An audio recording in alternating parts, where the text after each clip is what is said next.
India voice, आपकी सोच, आपकी आवाज।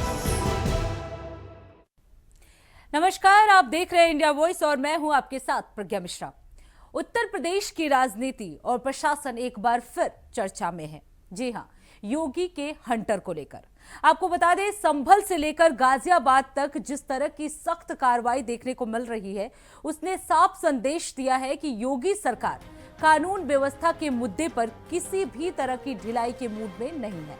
इस अभियान में प्रशासन ने संभल मामले के मास्टरमाइंड शारिक साठा चारों पर भी कार्रवाई की है, जिससे अपराधियों के लिए कोई जगह नहीं बची। सरकार का दावा है ये कार्रवाई आम जनता की सुरक्षा और कानून राज स्थापित करने के लिए जरूरी है। आपको बता दें, 2017 से अब तक 67,000 एकड़ सरकारी और अन्य अवैध जमीनों को मुक्त कराया गया है। इससे भू माफियाओं में योगी के हंटर से हड़कंप मच गया है। मुख्यमंत्री योगी आदित्यनाथ पहले ही साफ कर चुके हैं कि उत्तर प्रदेश में अपराधियों के लिए अब कोई जगह नहीं है। हालांकि विपक्ष इसे बुलडोजर राजनीति कह रहा है, लेकिन सरकार का कहना है कि कानून सबके लिए बराबर है। पश्चिमी उत्तर प्रदेश के कई जिलों में माफिया, भूमाफिया, संगठित अपराध और अवैध कब्जों के खिलाफ ताबड़तोड़ कार्रवाई की जा रही है। कहीं बुलडोजर चला तो कहीं गैंगस्टर एक्ट और गिरफ्तारी की कार्रवाई हुई। संभल जैसे संवेदनशील इलाकों से लेकर गाजियाबाद जैसे एनसीआर क्षेत्र तक प्रशासन ने एक समान सख्ती दिखाई है।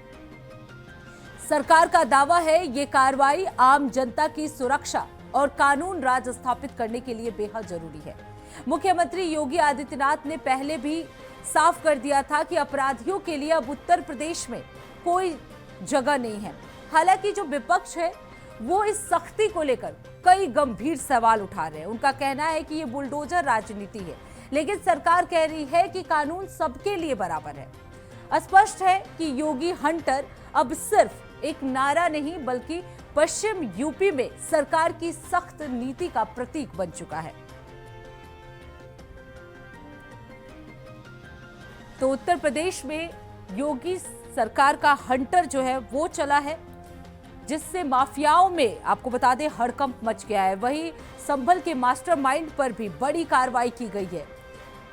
अब तक की अगर कार्रवाई की बात की जाए तो 2017 से 67,000 एकड़ जमीन को मुक्त कराया गया है योगी सरकार की मौजूदगी में। तो लगातार प्रशासन और योगी सरकार जो है वो अवैध कब्जों के खिलाफ लगातार ताबड़तोड़ कार्रवाई कर रही है।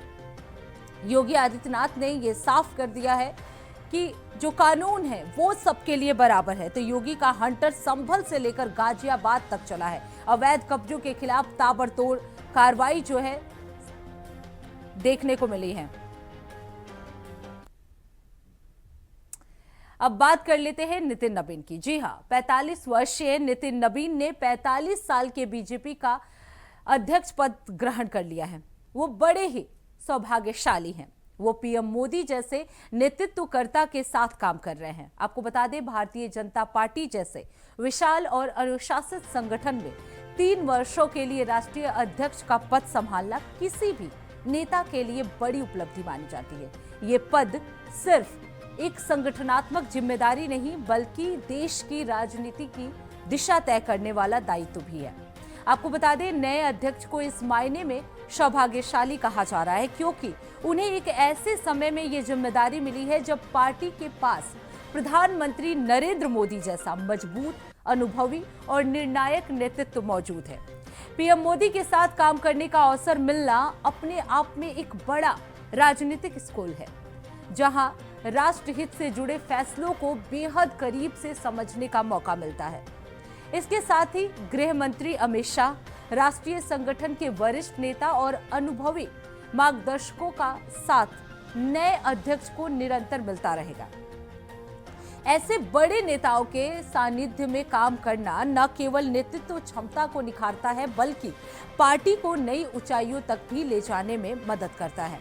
कुल मिलाकर ये अध्यक्ष पद सिर्फ जिम्मेदारी नहीं बल्कि अनुभव, मार्गदर्शन और अवसर का संगम है जो नए नेतृत्व को मजबूत बनाने वाला है। आपको बता दें 45 साल के नवीन को 45 साल की पार्टी को चलाने का महत्वपूर्ण अवसर मिला है। ऐसा नहीं है कि नवीन को संगठन और पार्टी में काम करने का अनुभव नहीं है। वो छत्तीसगढ़, सिक्किम में प्रभारी के रूप में काम कर चुके हैं और बिहार विधानसभा में उन्होंने महत्वपूर्ण भूमिका निभाई और 5 बार के विधायक भी रह चुके हैं।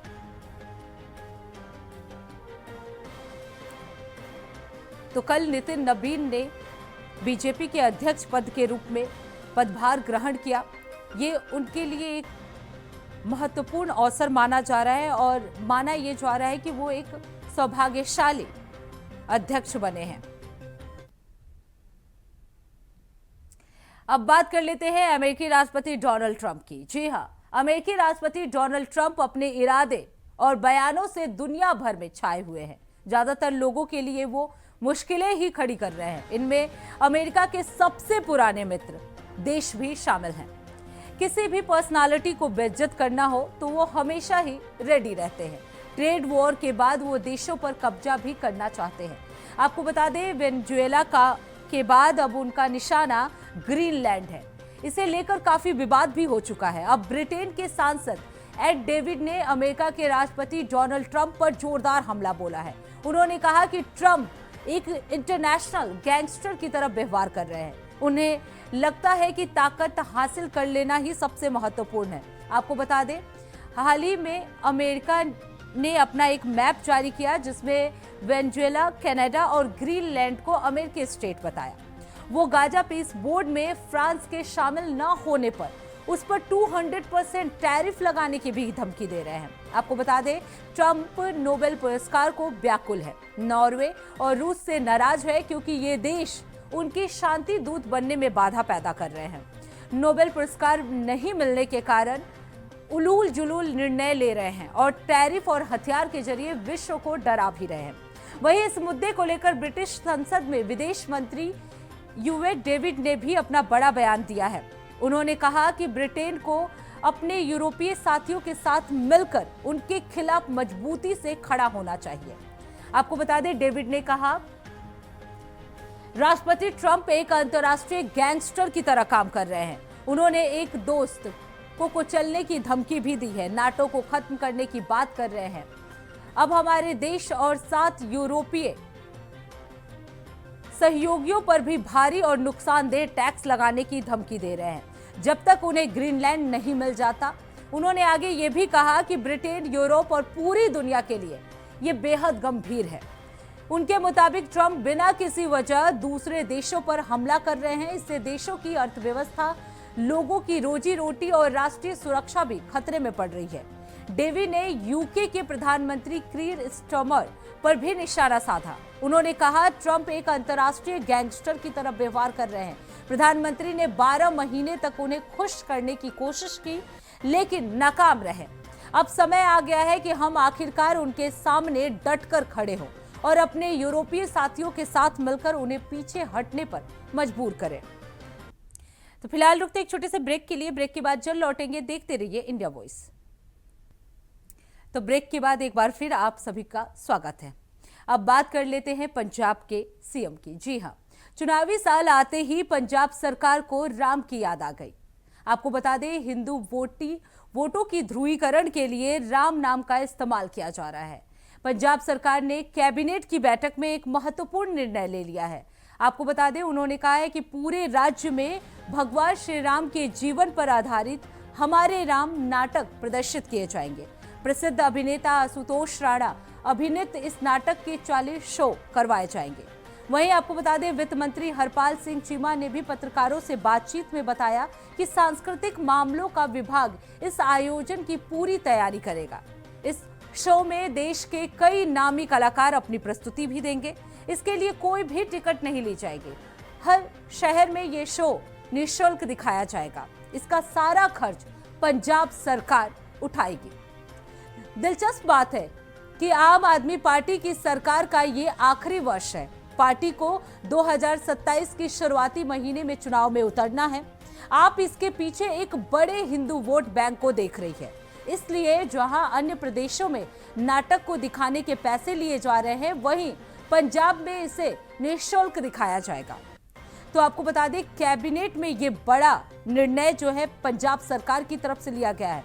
चुनावी वर्ष आते ही अब पंजाब सरकार को राम की याद आने लगी है। उन्होंने एक शो का ऐलान कर दिया है जिसमें कई बड़े अभिनेता जो है वो अपना प्रदर्शन देंगे और सबसे बड़ी बात यह है कि ये जो पूरा शो है उसे निःशुल्क दिखाया जाएगा। जहां अन्य राज्यों में इसके पैसे लिए जाते हैं, वहीं पंजाब में इसे निःशुल्क दिखाया जाएगा और इसका पूरा खर्च जो है वो पंजाब सरकार की तरफ से दिया जाएगा।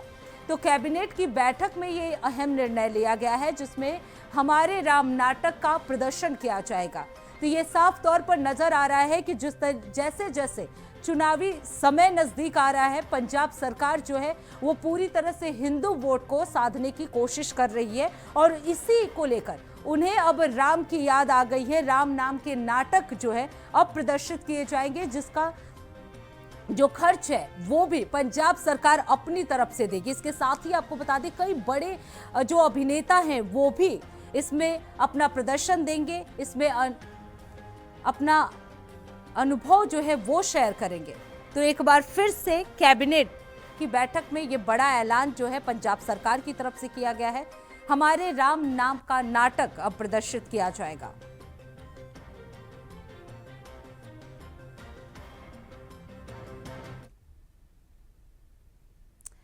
अब बात कर लेते हैं बांग्लादेश और भारत के रिश्तों की। जी हाँ, भारत और बांग्लादेश के रिश्तों में एक बार फिर तनाव की आहट सुनाई देने लगी है। मुद्दा है भारत के साथ प्रस्तावित T20 क्रिकेट मुकाबले न खेलने का बांग्लादेश का फैसला और इसके बाद भारत सरकार द्वारा बांग्लादेशी उच्चायोगों को तलब किया जाना। दरअसल बांग्लादेश क्रिकेट बोर्ड ने भारत के साथ होने वाली T20 सीरीज को लेकर दूरी बनाते हुए संकेत दिए हैं कि वो मौजूदा हालात में ये सीरीज नहीं खेलेगा।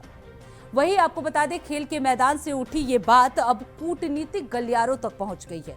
भारत में इस फैसले को सिर्फ खेल तक सीमित नहीं माना जा रहा है बल्कि इसके पीछे राजनीतिक और कूटनीतिक संकेत भी देखे जा रहे हैं।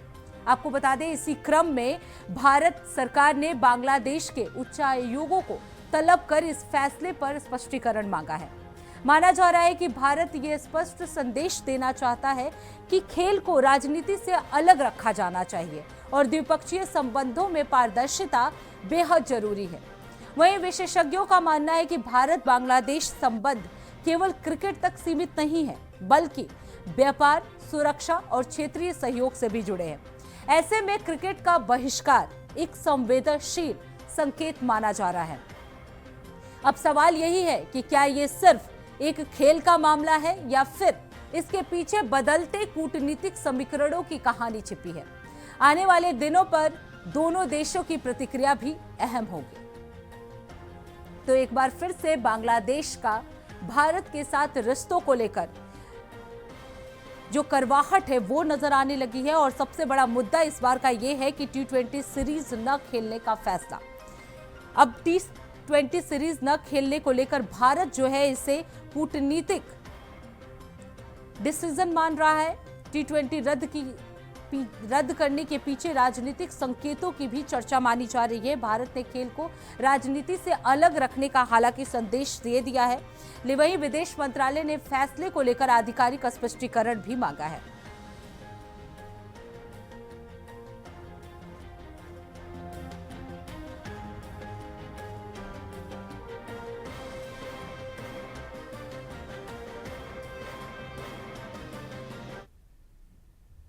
तो इसी के साथ इस खास कार्यक्रम में बस इतना ही। देश दुनिया की तमाम बड़ी खबरों के लिए देखते रहिए इंडिया वॉइस। तब तक के लिए नमस्कार।